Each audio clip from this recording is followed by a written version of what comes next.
Hello friends, welcome back to my YouTube channel Ravi AG and science. Friends, आज के इस lecture में हम यूपी ट्रिपल एससी AGTA की जो लेक्चर सीरीज चल रही है इसका लेक्चर नंबर 10 कंडक्ट करने वाले हैं। और आज के इस लेक्चर में हम इम्पॉर्टेंट 51 लाइनर टाइप के क्वेश्चंस को डिस्कस करने वाले हैं। तो साथियों, आइए लेक्चर को स्टार्ट करते हैं बिना टाइम को वेस्ट किए हुए। पर अपने उन सभी नए साथियों से जो फर्स्ट टाइम इस चैनल पर विजिट किए हुए हैं या जो पहली बार इस वीडियो लेक्चर को देख रहे हैं, अगर उन्होंने चैनल को सब्सक्राइब नहीं किया तो चैनल को सब्सक्राइब कर लें। साथ ही साथ बेल आइकन को भी प्रेस कर दें, जिससे कि जब भी हम कोई नया लेक्चर इस चैनल पर लेकर आएँ तो उसकी नोटिफिकेशन, उसकी जानकारी उन्हें आसानी से प्राप्त हो सके। आइए लेक्चर स्टार्ट करते हैं। तो पहला प्रश्न देखते हैं, मक्का में सफ़ेद कली का कारक कौन सा रोगजनक है? यानी जो मक्का में जो वाइट बर्ड वाली कंडीशन आ जाती है तो ये किसकी वजह से होती है? तो साथियों, ये जिंक की डिफिशियंसी यानी जिंक की कमी से हो जाता है। नेक्स्ट अगला प्रश्न है, ब्रान फ्लोटेशन विधि का प्रयोग किया जाता है। तो साथियों, इसको हम करते हैं गेहूं के टुंड्रू रोग के नियंत्रण में। गेहूं में जो टुंड्रू डिजीज़ होती है इसके कंट्रोल में हम ब्रान फ्लोटेशन मेथड्स का इस्तेमाल करते हैं। अगला प्रश्न है, केले का पनामा रोग किस कारण से होता है, अर्थात इसका पैथोजन क्या होता है, पैथोजन का नाम क्या है? तो साथियों, इसका जो पैथोजन होता है उसे कहते हैं फ्यूजेरियम ऑक्सीस्पोरियम। फ्यूजेरियम ऑक्सीस्पोरियम जो है आपका गेहूं का जो पनामा विल्ट जो होता है रोग, उसका जो है पैथोजन या उसका कॉजल ऑर्गेनिज्म माना जाता है। अगला प्रश्न है, अधिकांश पादप वायरस में होता है। तो जो प्लांट वायरसेस होते हैं इनमें RNA देखने को मिलता है। तो अधिकांशतः जो पादप वायरस होते हैं या प्लांट वायरस होते हैं इनमें RNA जेनेटिक मटेरियल के तौर पर देखने को मिलता है। नेक्स्ट अगला प्रश्न है, 1845 के प्रसिद्ध आयरिश अकाल के फैलने का कारण था। तो जो आयरिश फेमाइन जो कंडीशन हुई थी, आयरलैंड में जो भुखमरी वाली कंडीशन आ गई थी 1845 में, तो उसका क्या कारण था साथियों? तो ये जो है आलू की पछेती अंगमारी जो रोग होता है, लेड ब्लाइट ऑफ पोटैटो, इसके कारण जो है आपका आयरिश फेमाइन या आयरिश का जो अकाल कहते हैं वो फैल गया था।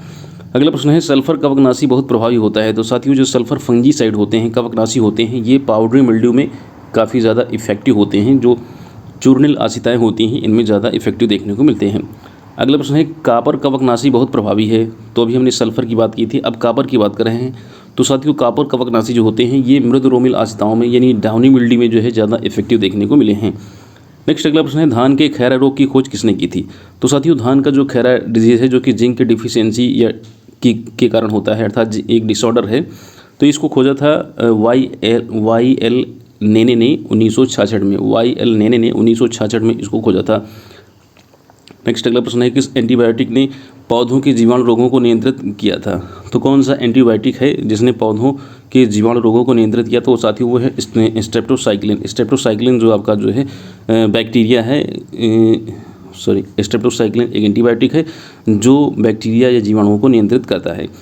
नेक्स्ट अगला प्रश्न देखते हैं, चावल में ट्रुंगो वायरस में मौजूद होते हैं। जो ट्रुंगो जो वायरस है इसमें क्या इसका जेनेटिक स्टैंडर्ड क्या होता है, जेनेटिक मटेरियल क्या होता है? तो साथियों, ट्रुंगो में सिंगल स्टैंड RNA भी होता है और डबल स्टैंडर्ड DNA देखने को मिलता है। ये R में नहीं, RNA है। सिंगल स्टैंडर्ड RNA और डबल स्टैंडर्ड DNA दोनों प्रकार के जेनेटिक मटेरियल देखने को मिलते हैं। और चूँकि वायरसों के बारे में मैंने एक बात बताई है कि वायरस में जो है एक समय पर केवल एक ही जेनेटिक मटेरियल देखने को मिलता है, एक समय पर केवल एक ही, या तो DNA या RNA देखने को मिलता है। तो इसमें सिंगल स्टैंड RNA और डबल स्टैंड DNA दोनों देखने को मिले हैं, लेकिन एक टाइम पर तो कोई एक ही रहेगा, या तो DNA होगा या तो RNA होगा। नेक्स्ट अगला प्रश्न है, स्मट बीमारी जो कंड रोग होते हैं वो किस गण से यानी किस ऑर्डर से रिलेट करते हैं? तो साथियों, ये अस्टिलेजिनेल्स जो आपका ऑर्डर है, अस्टिलेजिनेल्स, इससे रिलेट करते हैं। नेक्स्ट अगला प्रश्न है, कापर सल्फेट चूना और पानी का संयोजन होता है। तो कापर सल्फेट चूना और पानी का जो संयोजन होता है साथियों, इसे बोर्डो मिक्सर के नाम से जानते हैं। और इसका जो रेशियो होता है वो आप हमें कमेंट बॉक्स में जरूर बताइएगा कि जो कॉपर सल्फेट है, चूना और पानी, इनका संयोजन या इनका रेशियो कितने % होता है। नेक्स्ट अगला प्रश्न है, एग्रोबैक्टीरियम टमीफेसियंस ये क्या इंड्यूस करता है, अर्थात ये क्या प्रेरित करता है? तो साथियों, ये ट्यूमर फार्मेशन को या गाल फार्मेशन को इंड्यूस करता है। ट्यूमर फार्मेशन या गाल फार्मेशन को इंड्यूस करता है। अगला प्रश्न है, डाउनी मिल्ड्यू द्वारा निर्मित लैंगिक बीजाणु कौन सा है? तो साथियों, डाउनी मिल्ड्यू द्वारा जो निर्मित लैंगिक बीजाणु है उसे ओस्पोर कहते हैं। नेक्स्ट अगले पेज पे चलते हैं, क्वेश्चन नंबर 15 की तरफ मूव करते हैं।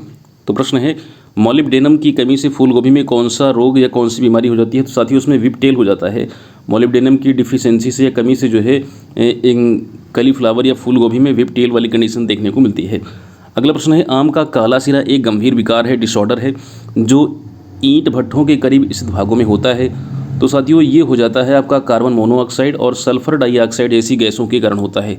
कार्बन मोनोऑक्साइड और सल्फर डाइऑक्साइड जो है, इन गैसों के कारण जो है इसमें देखने को मिलती है ये डिसऑर्डर, जिसे हम कहते हैं, क्या बोलते हैं, ब्लैक टिप ऑफ मैंगो के नाम से जानते हैं, या नेक्रोसिस ऑफ मैंगो भी कह देते हैं।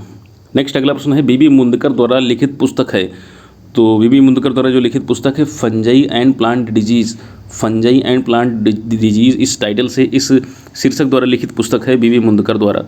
और ईजे बटलर द्वारा जो एक लिखित एक पुस्तक का नाम क्या है, तो साथियों वो है आपका fungi and disease in plants. तो फंजाई एंड प्लांट डिजीज़ ये आपका मुंदकर की लिखी हुई पुस्तक है। और अगर प्लांट की बात इन लगा दें, ठीक है, fungi and disease in plant, तो ये हो जाएगा आपका ईजे बटलर का, ठीक है। तो थोड़ा सा ही डिफरेंस है, आप इसको याद रखिएगा। अगला प्रश्न है, एंटोनियो मिचेली द्वारा लिखित एक पुस्तक है।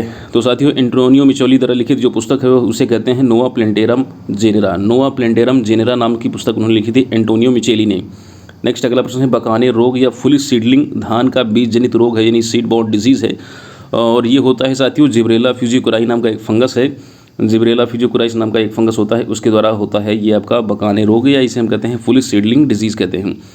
नेक्स्ट अगला प्रश्न है, तिल का फाइलोडी रोग किस रोगजनक द्वारा फैलता है। तो तिल यानी सेसामम की जो फाइलोडी डिजीज़ होती है साथियों, ये फाइटोप्लाज्मा से फैलता है। नेक्स्ट अगला प्रश्न है, बंगाल दुर्भिक्ष अकाल का रोगजनक था। जो बंगाल फेमाइन आया था 1943 को, तो ये किसके कारण हुआ था। तो साथियों ये था हेलमिंथोस्पोरियम ओराइजी के कारण, ठीक है। हेलमिंथोस्पोरियम ओराइजी नाम का जो पैथोजन था, इसके द्वारा जो है इसने जो है धान की फसल पर काफ़ी ज़्यादा जो है अटैक किया था। तो ये आपका इसकी वजह से जो है आपका बंगाल दुर्भिक्ष अकाल ये जो है इसका कारण बनाता है, और ये 1943 में आया था, 1943 में।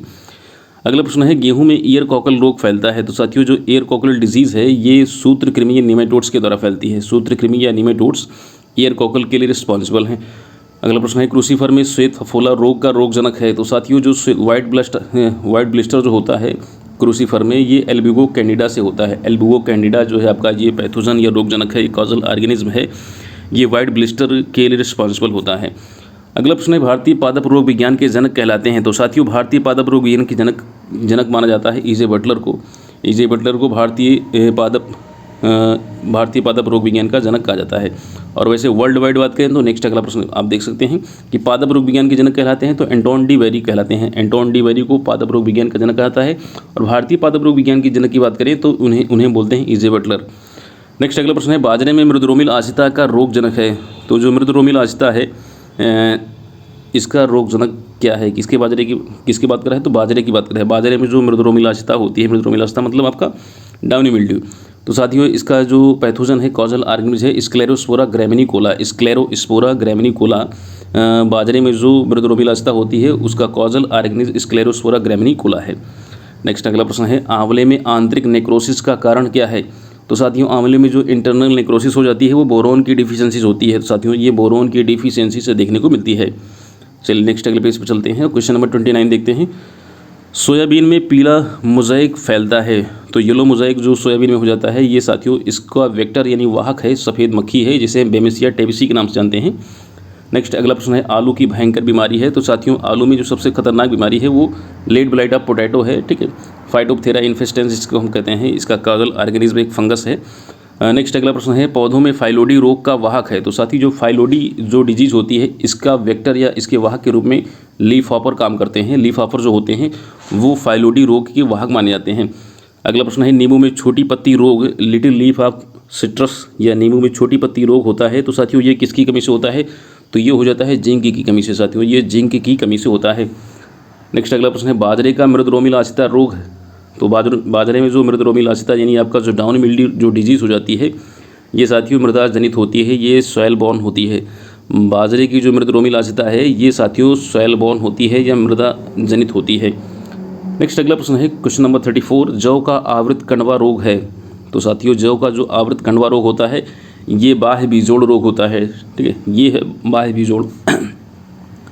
नेक्स्ट अगला प्रश्न है क्वेश्चन नंबर 35, टमाटर की पर्णकुंचन बीमारी है। तो साथियों जो टमाटर में जो लीफ कर्ल वाली जो डिजीज़ होती है ये वायरस जनित होती है, ये वायरस या विषाणु के द्वारा फैलने वाली डिजीज़ या रोग होता है।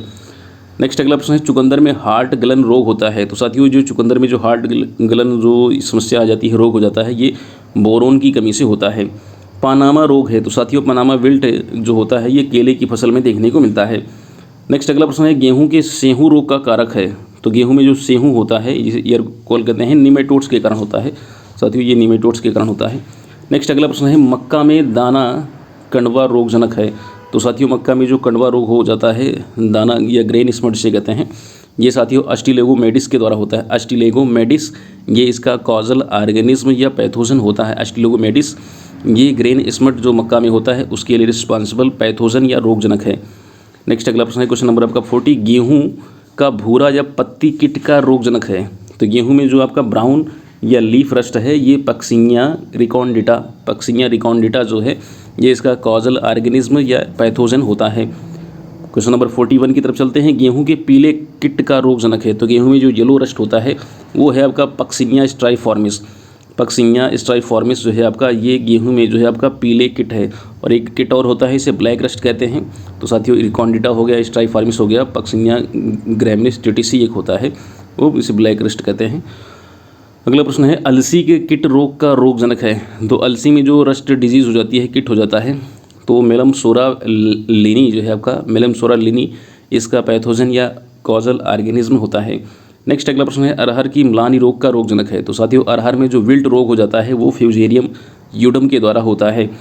प्रश्न अगला है सूत्रकृमि होते हैं। तो साथियों जो सूत्रकृमि होते हैं ये त्रिस्तरीय होते हैं, ये 3 लेयर वाले होते हैं। नेक्स्ट अगला प्रश्न है रिंग वर्म बीमारी होती है। साथियों रिंग वर्म जो बीमारी है ये कवक के द्वारा होती है। इस फंगस इसमें लिखा हुआ है, कटक लिखा है, ये फंगस है, कवक के द्वारा होती है। जो रिंग वर्म जो डिजीज़ है ये कवक यानी फंगस के द्वारा फैलती है। नेक्स्ट अगला प्रश्न देखते हैं गन्ने में शीर्ष गुच्छा बनता है। तो गन्ने में जो शीर्ष गुच्छा वाली जो कंडीशन आ जाती है साथियों ये होता है आपका सर्कोफेगा नोवेला कीट से। सर्कोफेगा नोवेला जो इंसेक्ट होता है उसके द्वारा ये समस्या देखने को मिलती है। नेक्स्ट अगला प्रश्न है क्वेश्चन नंबर 47 कंडवा कवक के नियंत्रण हेतु प्रमुख कवकनाशी है। तो इसके लिए हम विटावैक्स का इस्तेमाल करते हैं। नेक्स्ट अगला प्रश्न है कीट कवक के लिए प्रयुक्त कवकनाशी है। जो कीट कवक होते हैं इसके लिए जो सुटेबल जो फंगीसाइड हो क्या है, तो प्लांट वैक्स जो है आपका जो फंगीसाइड आता है ये इसके लिए काफ़ी अच्छा माना जाता है।